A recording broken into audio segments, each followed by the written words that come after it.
The European Union needs to collapse to ensure unity and peace in Europe, according to a provocative warning from one of Britain's leading Brexit activists. The claim was made by in.c.e.ndiary, a pro-Brexit and conservative YouTube star with over 180,000 subscribers on the platform. Britain voted to leave the EU in June 2016 but didn't formally exit the bloc until January of this year.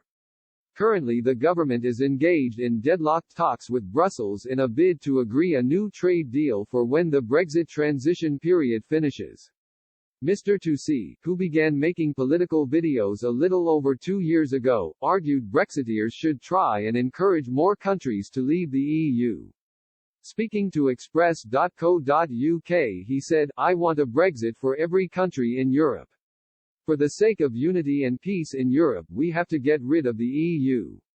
The EU keeps talking about Europe, so if you oppose the EU, you're against Europe, but it's not true.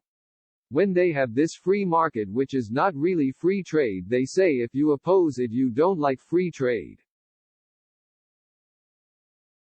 It's absolutely the other way around. Their free trade market is not free trade, it's protectionist. We have to hope one day all European countries leave this bloc and instead create a free trade zone." Mr. in.c.e., who was born in Iran, began making videos about politics after being banned from re-entering his country of birth by the Iranian government. His channel exploded in popularity after he began making videos criticizing Theresa May's proposed Brexit deal at the end of 2018. This agreement was subsequently rejected multiple times by the House of Commons, eventually leading to Mrs. May's resignation. Mr. in.c.e. claimed the success of his channel, and other forms of new media, is the result of more established outlets failing to represent much of the British public on issues such as Brexit. He argued, for decades and decades the media, and also the political establishment, have been so complacent because they've been controlling it. The agenda was always the same, the silent majority weren't saying anything. One of the reasons why they have bias is it's not really planned, it's just hardwired.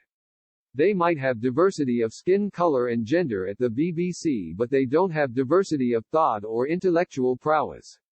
They're all the same. They all talk the same. They all went to the same universities and schools.